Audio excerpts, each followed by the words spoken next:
अज अखंड भारत दिवस है और अखंड भारत दिवस से अज का अखंड भारत के विषय से जोड़ा विषय रखेंगे श्रीमान नरेंद्र जी।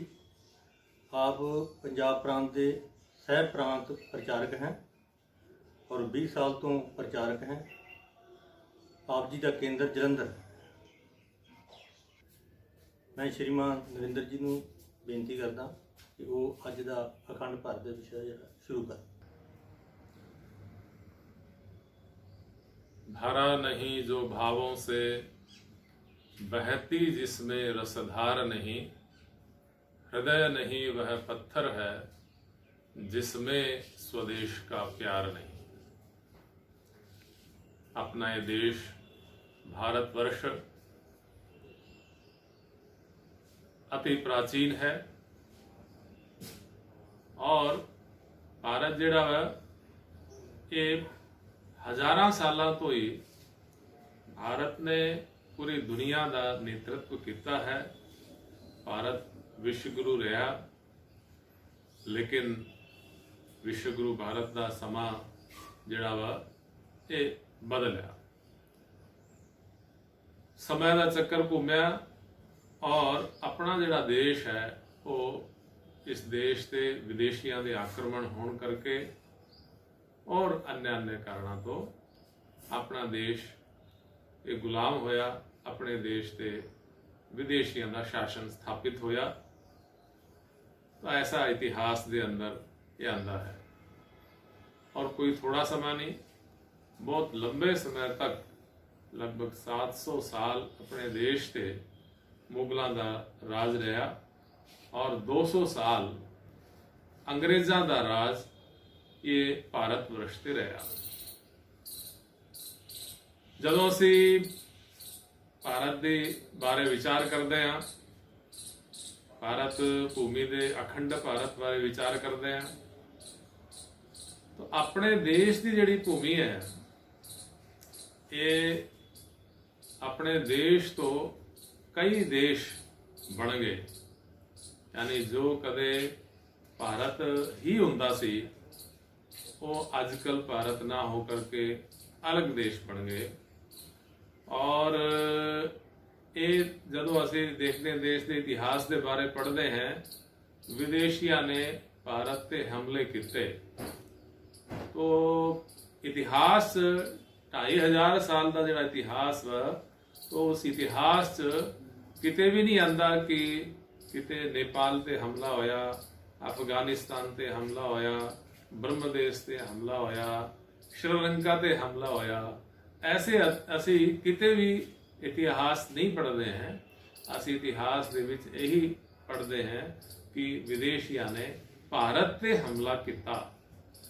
तो क्योंकि ये सारा भारतवर्ष ही हुंदा सी, लेकिन अपने देश दे अंदर जदों विदेशियों का शासन से भारत कमजोर होने करके ही उन्हों का शासन रहा। लेकिन उन्हों का विदेशियों का शासन होने तो बाद अपना देश और कमजोर हो गया। सामाजिक दृष्टि के नाल, धार्मिक दृष्टि के नाल और राजनीतिक दृष्टि के नाल अपना देश ये काफ़ी कमजोर हो गया। इस करके पहले मुगलों का शासन रहा, बाद लगभग 200 साल ये अंग्रेज़ों का शासन रहा। अंग्रेज बड़े चतुर से, मुगलों के अत्याचार असी इतिहास जानते ही हैं। उन्होंने क्रूरता, उन्होंने मतांतरण का जोड़ा बहुत भयंकर उन्होंने प्रयास किए। देश की संस्कृति धर्म को नष्ट करने का काफ़ी बड़े पैमाने पर उन्होंने और अपने देश ऐसी कोशिशा उन्होंने द्वारा हुई। लेकिन अंग्रेज जिहड़े तो उन्होंने शासन रहा 200 साल ही, लेकिन भारत को लंबे समय तक कमजोर किस तरह किया जा सकता है, ऐसा एक प्लैंड वे दे विच उन्होंने कोशिश की। जिस तरह भारत एक बहुत बड़ा स्टेट, बहुत बड़ा राज्य राष्ट्र है, इस करके इसनों अलग अलग टुकड़ियां वंडिया जाए। एक बड़े इकाई नो शासन करना बहुत कठिन है। तो इस करके उन्होंने देश के अलग अलग टुकड़े करने की योजना की और उसनों ही उसी आधार पे उन्होंने सब तो पहले अफगानिस्तान 1747 यानी रसिया और ब्रिटिशर्स इन्हां दे विचकार एक संधि हुई और एक बफर स्टेट के तौर पे अफगानिस्तान बनाता। तो उस तो बाद जब विचार करते हैं नेपाल, तो नेपाल नू भी 1904 दे विच एक अलग देश एक अंग्रेज़ां ने नेपाल के राजा के नाल संधि करके उन्होंने एक अलग देश की उन्होंने मान्यता एक दी उन्होंने 1906 और उन्होंने भूटान ये अलग देश बनाता। 1914 दे विच तिब्बत ये भी चीन और भारत दे विच एक बफर स्टेट करके उन्होंने तिब्बत नू अलग स्टेट की मान्यता दी। श्रीलंका 1935 भूटान म्यांमार 1937 और अज जिन्होंने असी पाकिस्तान और बांग्लादेश देश कहने हैं उस वेले पश्चिमी पाकिस्तान अज का पाकिस्तान पूर्वी पाकिस्तान यानी बांग्लादेश 1947 अपने देश तो ये अलग कर दिते गए। देश का विभाजन करता अंग्रेज़ों ने एक षड्यंत्र के तहत। इस करके जदों असी विचार करते हाँ 15 अगस्त 1947 अपना भारत देश ये आज़ाद होया स्वतंत्र होया ऐसा असी करने। तो देश जदों आज़ाद होया तो 1947 तो लगभग 200 साल पहले का जो भारत सी और 1947 वाला भारत इस दे विच जदों क्षेत्रफल की गल करते हाँ तो अखंड भारत का क्षेत्रफल 83,02,841 वर्ग किलोमीटर का क्षेत्र होंदा सी। लेकिन 1947 जो भारत स्वतंत्र होया आज़ाद होया तो उस वेले अपने देश का क्षेत्रफल रह गया 32,87,551 वर्ग किलोमीटर का एक क्षेत्र ये भारत का शेष रहा। असी 200 साल सी यानी अंग्रेज़ों के षड्यंत्र करके अपने देश की 60% भूमि वो भारत तो अलग होकर के अलग अलग देशों के नाम से ये जानते हैं। यानी असी 260% अपनी भूमि असी खोई इस दौरान। ये जेड़े पूर्वी पाकिस्तान पश्चिमी पाकिस्तान का विभाजन है इसका यानी विभाजन ये बहुत अलग तरीके का होया। यानी जनसंख्या की अदला बदली क्योंकि ये जिहड़ा विभाजन सी ये यानी धर्म के आधार पर होया। मोहम्मद अली जिन्ना यानी मुस्लिम लीग तो उन्होंने पूरे देश एक अभियान उन्होंने चलाया कि हिंदू और मुसलमान ये दो अलग राष्ट्र हैं, ये कभी इकट्ठे नहीं रह सकते, इसलिए हमें अलग राष्ट्र चाहिए। इस प्रकार का जो षड्यंत्र सी ये षड्यंत्र तो अंग्रेज़ों का सी और इन्होंने अपनी महत्वाकांक्षा अपनी स्वार्थ दे विच आके मोहम्मद अली जिन्ना और बाकी इन्होंने टीम तो इन्होंने मुस्लिम समाज में भड़काता योजना की और पूरे देश हिंदू समाज से हमले करने शुरू किए। डायरैक्ट एक्शन के नाम से हज़ारां ही हिंदुओं की हत्या हुई। बंगाल दे विच इस तरह का उन्होंने एक बहुत बड़ा पूरे देश उन्होंने इस प्रकार के दंगे करके समाज के अंदर अव्यवस्था निर्माण करने की उन्होंने कोशिश की।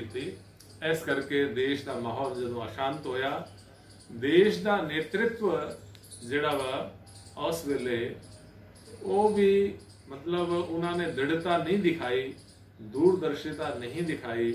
इस करके जून 1947 उन्होंने फैसला कर लिया कि हुण भारत जिहड़ा वा इसके तीन टुकड़े होवांगे और भारत अंग्रेजी सरकार ने भी कहता कि असी भारत नूं छड़ के जावांगे, भारत नूं आज़ाद कर देवांगे। उन्होंने टाइम रखा सी सितंबर 1948 का, लेकिन बहुत जल्दी करके और 15 अगस्त 1947 में ही वो आज़ाद करके गए। 15 अगस्त तो एक दिन पहले 14 अगस्त 1947 को भारत के दो टुकड़े और अलग तो जो किते उन्होंने पूर्वी पाकिस्तान पश्चिमी पाकिस्तान उन्होंने यानी पाकिस्तान जिहड़ा वा वो अपना स्वतंत्रता दिवस वो 14 अगस्त को मनाता है, यानी भारत की वंड हुई ऐसा। और इस दे विच जो सब तो बड़ी दर्दनाक गल सी वो सी जनसंख्या की अदला बदली, क्योंकि धर्म के आधार पर उन्हें जनसंख्या के आधार पर बल्कि उस तो भी वध उन्होंने भारत का क्षेत्रफल दिता गया सी। इस करके पाकिस्तान पूर्वी पाकिस्तान पश्चिमी पाकिस्तान ये मुसलमानों वास्ते और बाकी जो देश के लोग बच गए भारतीय मतावलंबी भारत से संबंधित रखने वाले मत पंथ संप्रदाय, तो वो सारे यानी हिंदू सिख जैन बौद्ध, तो इस प्रकार के जो सारे मतावलंबी उन्होंने हिंदुस्तान बाकियां लई पाकिस्तान पूर्वी पाकिस्तान पश्चिमी पाकिस्तान। फिर जनसंख्या की अदला बदली ये होनी है, इस तरह का निर्णय होया सी, लेकिन वो वाला जिहड़ा निर्णय वो पूरी तरह लागू भी नहीं हो पाया, अद विचकार ही वो छड़ता। लेकिन तो भी 2 करोड़ लोगों की अदला बदली इस दौरान हुई और देश दे विच कितनी अफरा तफरी का माहौल सी, कितनी लुटमार हुई, कितनी हत्यावां हुई। बहुत अजीब समा, वो बहुत कठिन समा अपने देश के लिए रहा। एक पासे अपने देश की आज़ादी की खुशियां मनाई जा रही सी और दूसरे पासे ये जड़े देश की आज़ादी यानी भारत की विभाजन भारत का वंड करके जो हिंदू समाज के लोग या भारत तो भी जो उजड़ कर गए मुस्लिम समाज के लोग, तो ये इन्हां दे दुख दर्द इन्हां दी कराहट ऐसा बहुत अजीब सा माहौल, एक तरफ खुशियां देश की आज़ादी दी और दूसरी तरफ करोड़ों ही लोगों के उजड़न का दुख, ऐसा इस प्रकार का अजीब समा सी। इस समा दे विच अपने संघ दा एक वर्ग चल रहा सी, संघ का कैंप चल रहा सी। तो उस वेले परम पूजने गुरु जी उन्हों की सूचना आई कि हुण अपना राष्ट्रीय स्वयंसेवक संघ का एक कैंप समाप्त किया जाए और जिन्ने भी सारे स्वयंसेवक हैं वो हिंदू समाज की रक्षा दे विच वो डट जान। हिंदू सिख सारे समाज के बंधुओं की सुरक्षा करना, जब तक भी जो पाकिस्तान का हिस्सा बना है तो जब तक एक भी हिंदू सिख उतों है तब तक असी उत्थे डटे रहिए, उन्होंने रक्षा करिए, उन्होंने सुरक्षित परिवार सहित जो भारत बनया है तो इस दे अंदर ले करके आइएगा।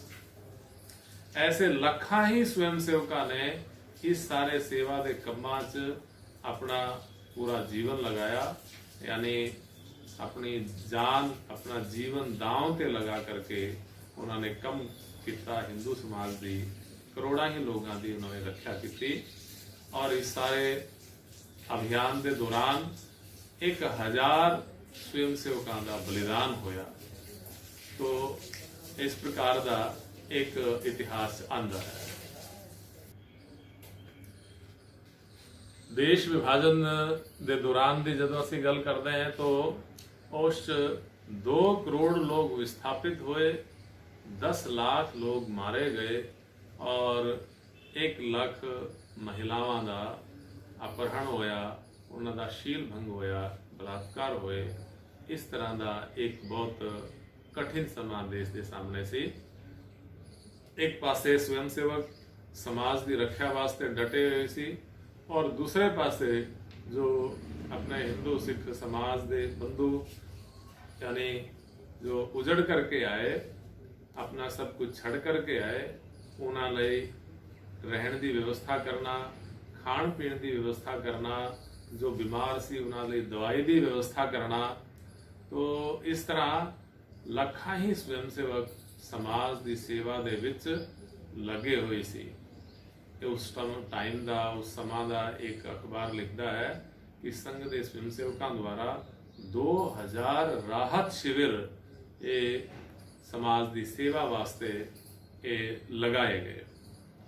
असी जदों एक फिल्म आई सी मिल्खा सिंह बारे, बाल भाग मिल्खा भाग, तो उस भी एक सीन आता है कि मिल्खा सिंह जदों अज का जिहड़ा पाकिस्तान है उस पाकिस्तान तो आते हैं, दिल्ली एक कैंप के अंदर पहुंचते हैं, उत्थे वो भी लाइन के अंदर लग करके जो भोजन ले रहे सी, तो भोजन वंडन वाले जिहड़े लोग सी वो संघ के गणवेश दे विच भोजन वितरण कर रहे सी। यानी स्वयं सेवकों के या राहत कार्य बहुत बड़े पैमाने स्वयं सेवकों ने ये सारे काम किए। बहुत दुखांत सी, बहुत जिन्हों कहते हैं कि अव्यवहारिक भी सी। डॉक्टर राम मनोहर लोहिया उन्होंने अपने मन के उद्गार व्यक्त किए।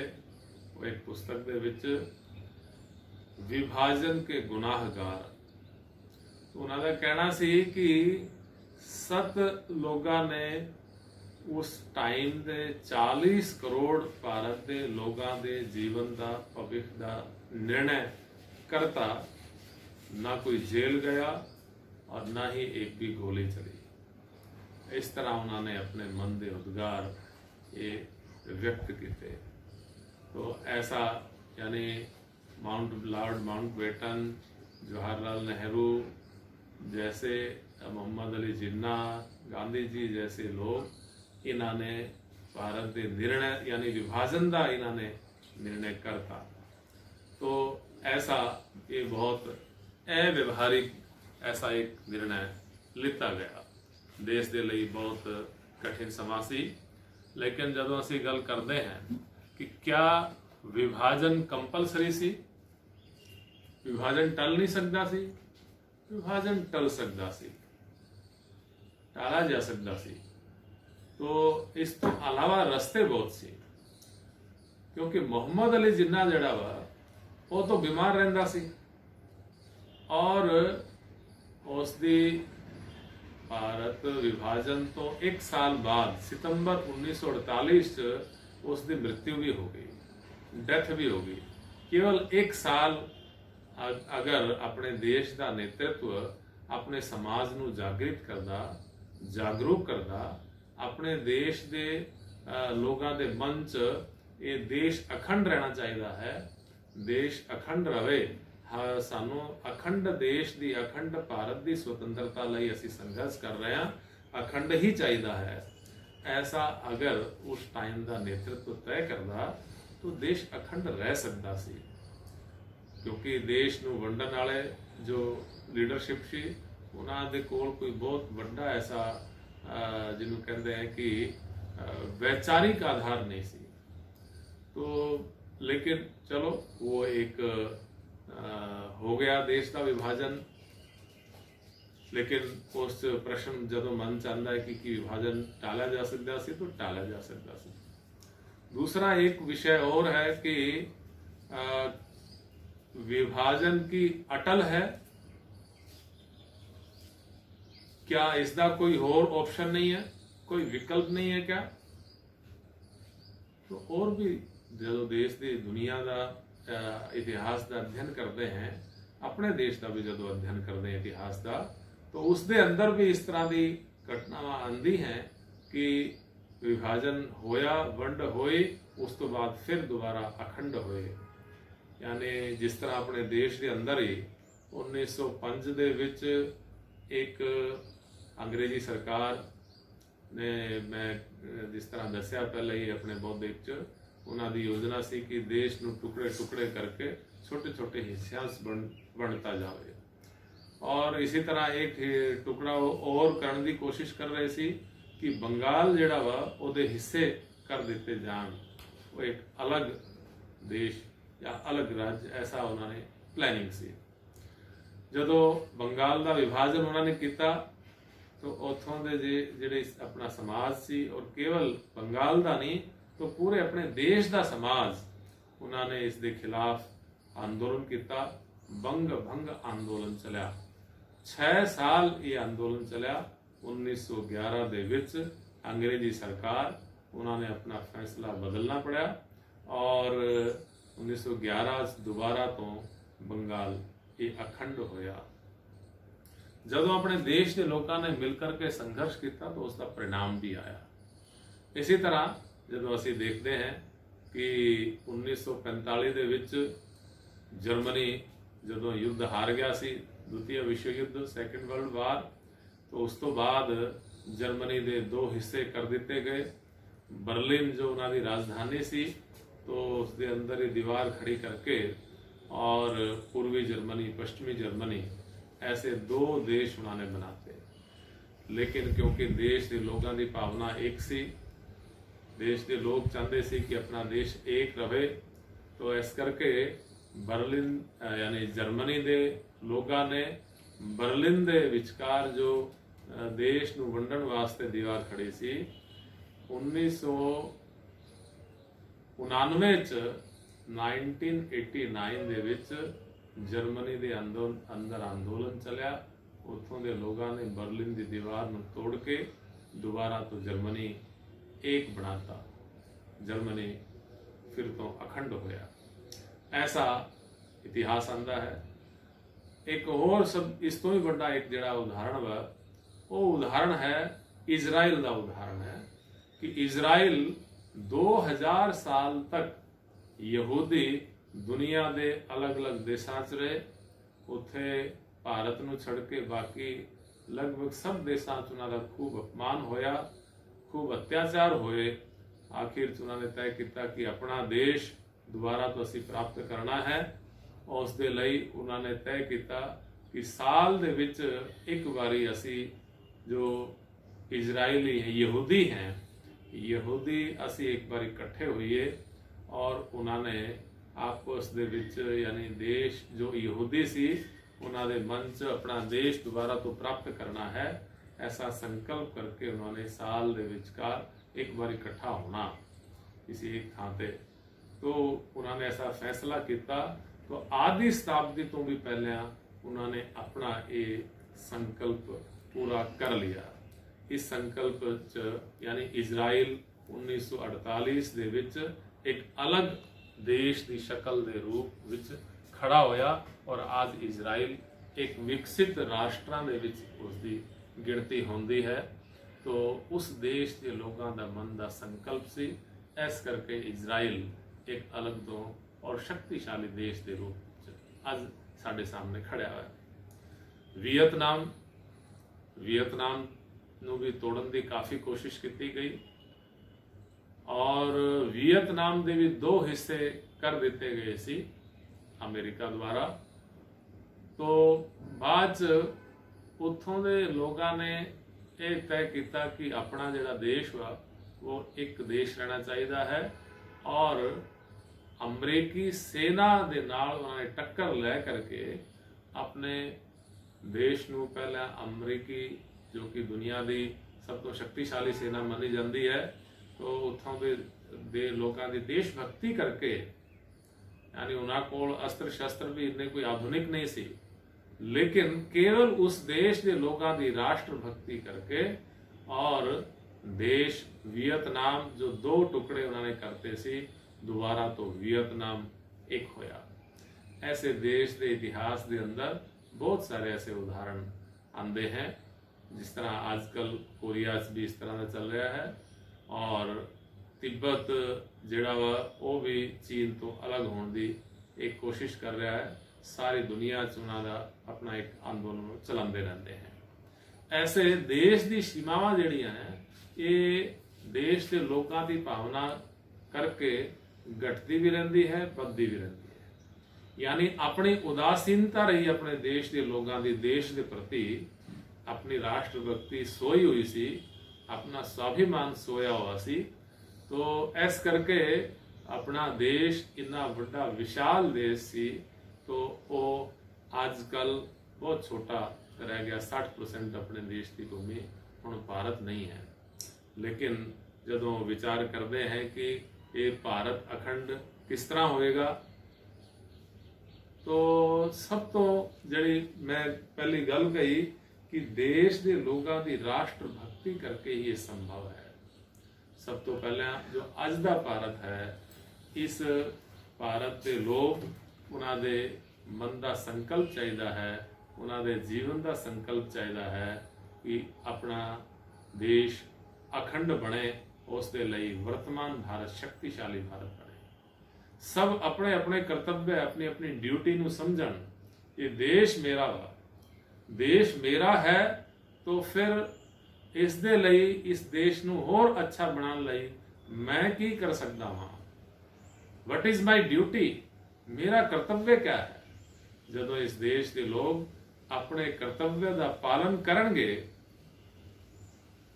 अपनी देशभक्ति, राष्ट्र हित सर्वोपरि जब देश के लोगों के जीवन च होएगा, देश शक्तिशाली होएगा। देश केवल शक्तिशाली मतलब सैनिकी शक्ति नहीं, सैनिकी शक्ति भी चाहिए है। देश की सीमाओं की रक्षा वास्ते देश आंतरिक तौर पर भी मजबूत चाहिए है। और इस केवल सैनिकों की राष्ट्रभक्ति नहीं, तो देश के हर नागरिक की देशभक्ति चाहिए है।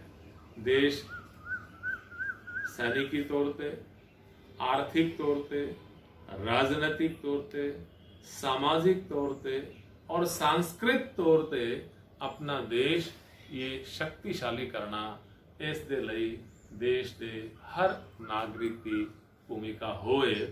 तो ऐसा अज दे इस दिन दे विच सानू एक संकल्प एक करना चाहिए है, क्योंकि इस देश की आज़ादी लई जिन्होंने महापुरुषों ने अपने बलिदान दिते हैं, शहीद भगत सिंह, चंद्रशेखर आजाद, वीर सावरकर, नेताजी सुभाष चंद्र बोस जैसे जो महापुरुष हुए ने, तो जिन्होंने कि अपने कैरियर ठोकर मार करके अपने परिवार के लोगों का जीवन भी संकट उन्होंने आया, उन्होंने परवाह भी ना करते हुए अपना बलिदान तो दिता ही। तो यानी अपने परिवार के अंदर भी उन्होंने कम करके समस्यावां पैदा हुई।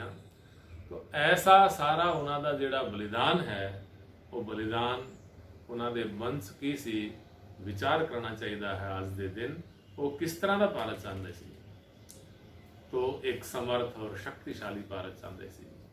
विश्व गुरु भारत की उन्होंने इच्छा सी, अपना देश फिर तो विश्व गुरु बने। तो इस प्रकार का सपना साकार करने की लोड़ है। अज की जिहड़ी अपनी असी पीढ़ी हाँ, तो अपनी पीढ़ी की जिम्मेदारी बनती है कि अज का भारत उन्होंने समस्या मुक्त करिए।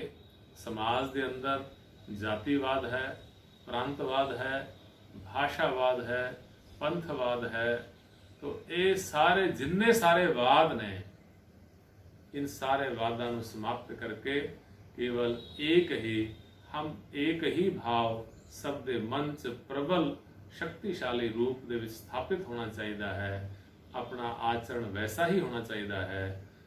इस दे लई इस करके ही अपना देश एक समर्थ भारत बनेगा, शक्तिशाली भारत बनेगा, विश्वगुरु भारत बनेगा। भारत विश्वगुरु होएगा, भारत शक्तिशाली होएगा, तद ही इस शक्तिशाली भारत के विच ही अपनी जाति, पंथ, संप्रदाय, अपनी भाषा, इन सब की रक्षा अपने देश के शक्तिशाली होने तो बाद ही सुरक्षित रह सकती है। तो ऐसा सानू अज के दिन संकल्प करना चाहिए है और अपने जो आदर्श पुरुष हैं उन्हों का ध्यान करना, उन्हों का विचार किसी भारत बारे अपनी मातृभूमि बारे, तो अपने आदर्श पुरुष होए भगवान श्री रामचंद्र जी, मर्यादा पुरुषोत्तम श्री रामचंद्र, तो उन्हां दा अपना देश बारे की उन्हां दा मत रहिंदा सी। तो जदों लंका रावण का वध करने तो बाद लंका विजय प्राप्त की, तो लंका का भ्रमण करते हुए, बहुत सुंदर सी लंका, सोने की लंका सी, ਉਹਦਾ सारा वैभव सब कुछ देख करके लक्ष्मण ने अपने मन की भावना व्यक्त की कि भगवान श्री रामचंद्र जी के सामने कहा कि भैया हमें अयोध्या जाने की कोई जरूरत नहीं है, असी तो लंका में जित लिया, हुण लंका भी अपनी है, क्यों ना भारत उत्थे राज करे, असी लंका से रह लेने आ। लेकिन उस वेले भगवान श्री रामचंद्र जी उन्होंने कहा कि अपने मन की उन्होंने भावना व्यक्त की, अपि स्वर्णमयी लंका नामे लक्ष्मण रोचते, जननी जन्मभूमिश्च स्वर्गादपि गरीयसी। हे लक्ष्मण, यद्यपि ये लंका सोने की है तो भी मुझे अच्छी नहीं लगती है, क्योंकि जननी और जन्मभूमि ये स्वर्ग से भी महान होती है। इस तरह का रामायण दे विच वर्णन आंदा है। तो अपना जीवन भी अपनी मातृभूमि लई ऐसा अपना विचार, अपने जीवन का संस्कार बने। और 1947 तो बाद यानी अंग्रेज़ां दी जिहड़ी योजना सी कि भारत नूं होर इन्हां दे टुकड़े किते जाण, 560 रियासतां सी, 560 रियासतां च भारत नूं वंडण दी उन्हां दी कोशिश सी। इस करके उन्होंने हर रियासत नूं और स्वतंत्रता दी सी कि तुहाडी इच्छा है कि तुसी भारत च मिलो, पाकिस्तान च जाओ, या अलग तो अपना स्वतंत्र देश भी तुसी अपने आप नूं घोषित कर सकते हो। लेकिन ऐसे 560 रियासतां च वंडे हुए देश नूं एक करन दा जिहड़ा काम कीता, वो सरदार वल्लभ भाई पटेल, उन्हां दी एक बहुत बड़ी, जो अपने देश के गृह मंत्री सी, उन्हां दी अपने अज दा जिहड़ा असीं भारत देखदे हां, तो अज दा जिहड़ा बचा होया भारत एक है, इस दे विच बहुत बड़ी भूमिका से सरदार वल्लभ भाई पटेल दी रही। तो उन्हां दा जिहड़ा कहना सी इस बारे कि यानी उन्होंने अपने विचार व्यक्त किए, man power without unity is not a strength, यानी man power without unity is not a strength unless it is harmonized and united property, then it becomes a spiritual power।